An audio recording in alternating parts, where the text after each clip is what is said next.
A Rádio Justiça apresenta Defenda seus direitos. Olá, a partir de agora eu e você estamos juntos aqui na 104,7 FM, Rádio Justiça. 10 anos sintonizando seus direitos. Eu sou Fátima Uchoa e quero estar em sua companhia. Esse eu Defenda seus direitos, o seu espaço garantido na luta pelos direitos consumeristas. Defenda seus direitos. A gente vai conversar hoje sobre o sistema de pirâmide financeira.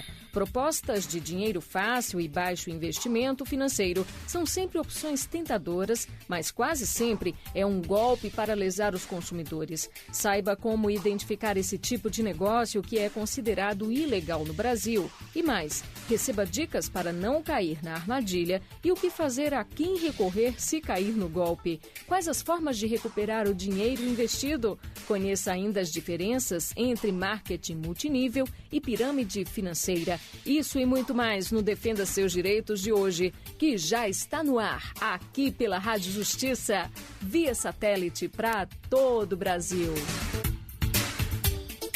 O nosso convidado de hoje é o advogado Daniel de Souza, especialista em direito bancário, com atuação também em direito do consumidor. Olá, doutor Daniel, seja muito bem-vindo aqui ao Defenda Seus Direitos pela Rádio Justiça. Eu que agradeço a oportunidade. Doutor Daniel, eu gostaria de começar essa nossa conversa com uma pergunta bem básica, de praxe, para situar o nosso ouvinte, todos os consumidores que nos escutam agora aqui pela Rádio Justiça e que ainda não estão por dentro do assunto de hoje. O que vem a ser um sistema de pirâmide financeira? O sistema de pirâmide financeira é um esquema também conhecido como esquema de Ponzi. Ele se baseia única e exclusivamente, numa premissa não sustentável que depende basicamente da entrada de novos aderentes para que a pirâmide tenha prosseguimento. Só que ela chega num nível que ela é totalmente insustentável. Então, fatalmente, quem está na base da pirâmide vai perder dinheiro. E como começou a se falar desse esquema de pirâmide financeira, doutor Daniel? Tem algum dado histórico sobre isso?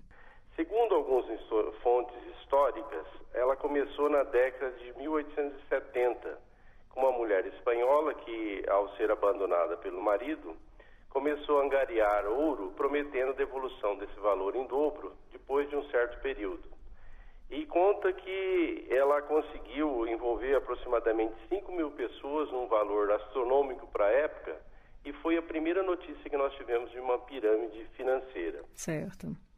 Posteriormente, foi nos Estados Unidos, um ítalo-americano chamado Charles Ponzi, que inclusive é uma das denominações de pirâmide financeira, pirâmide Ponzi.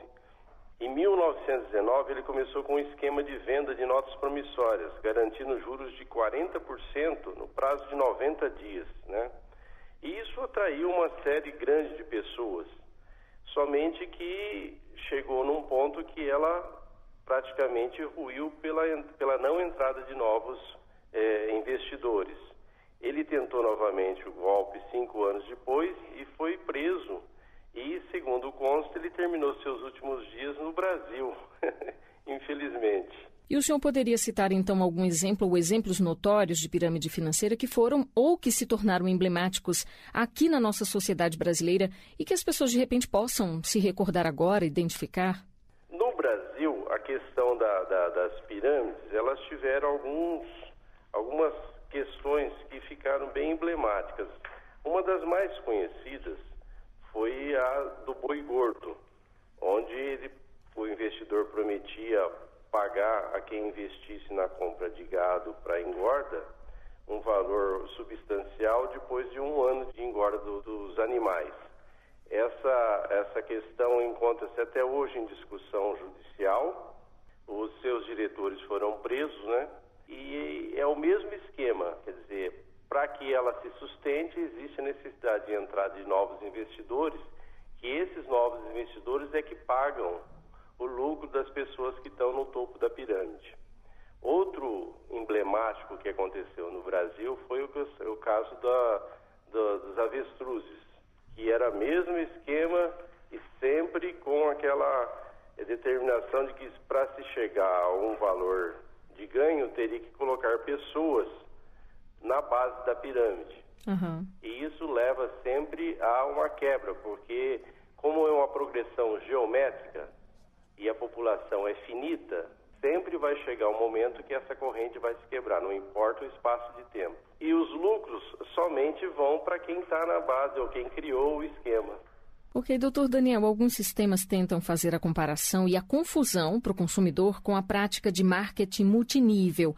O senhor pode agora explicar as diferenças entre essas duas modalidades, pirâmide financeira e marketing multinível?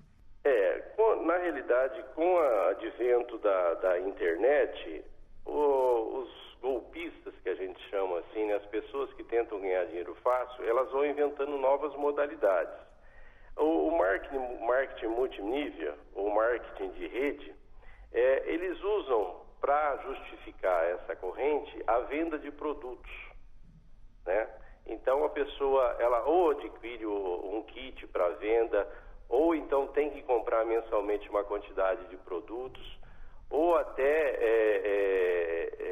pode até ser como venda real de produtos, só que sempre ligada à questão de que tem que colocar pessoas na base para poder aumentar a corrente, para aumentar os seus lucros. Então, o produto em si ele acaba sendo incipiente, quer dizer, ele não tem nenhuma relação com o esquema todo, porque na realidade o que sustenta o esquema são entradas de novas pessoas, que vão chegar um momento que vai quebrar a corrente porque não tem mais gente para entrar. Então, nesses casos, geralmente 80% a 85% de quem entrou depois da constituição da pirâmide, fatalmente não vai ter lucro nenhum.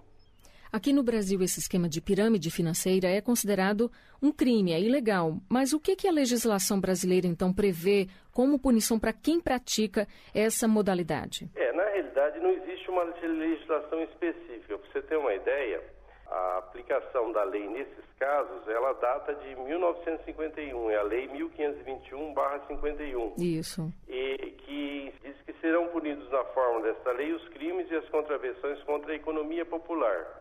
Certo? São crimes dessa natureza: obter ou tentar obter ganhos ilícitos em detrimento do povo ou de número indeterminado de pessoas mediante especulações ou processos fraudulentos, bola de neve, cadeias, pichardismo e qualquer outros equivalentes. O que diferencia o crime contra a economia popular no Brasil de um crime de estelionato é a quantidade de pessoas. No crime de estelionato existe a previsão de quem está envolvido. No crime contra a economia é um número indeterminado de pessoas. E aqui no Defenda Seus Direitos, o nosso ouvinte tem vez e tem voz. Aqui, o povo tem vez e voz. Fala, povo. Meu nome é Grace Antunes, eu moro em Águas Claras e eu queria saber como a lei protege o consumidor que cai no golpe da pirâmide financeira. Infelizmente, não existe uma proteção específica. A pessoa que caiu no golpe da pirâmide financeira, na realidade, ela tentou-se ganhar uma coisa além do que é previsto, né?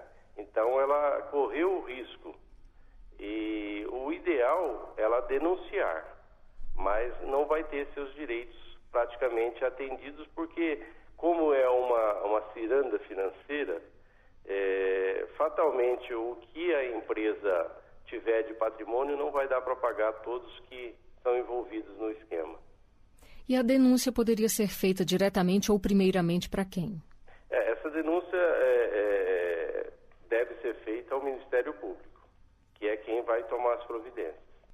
Tá certo. Doutor Daniel, existem diferentes tipos de pirâmides, ou seja, há algum modelo que seja considerado legal pela lei brasileira? Na realidade, quando a gente fala em pirâmides, são todas ilegais. O que acontece é que algumas têm uma característica diferente, né? E são mais estruturadas, elas têm uma estrutura que dá para você tentar entender como ela funciona. Hoje no Brasil existem alguns casos que dizem ser pirâmide, mas não existe uma previsão que possa dizer que ela não seja, né? São os casos de vendas diretas que acontecem com a arrecadação de pessoas para trabalharem a venda daqueles produtos. Desde que o produto possa gerar lucros capazes de pagar os bônus que essas pessoas têm direitos, no Brasil é considerado um marketing multinível, né? Uhum. São as vendas de produtos feitas diretamente por pessoas que são arrecadadas para esse tipo de serviço. Mas nesse caso, o produto supre o valor que é pago aos novos que entram nesse esquema, né? Não é o caso da pirâmide, que o fruto do produto não serve para pagar e simplesmente o que paga são as novas entradas. E mais uma vez a participação do nosso ouvinte, porque aqui o nosso ouvinte tem vez e tem voz.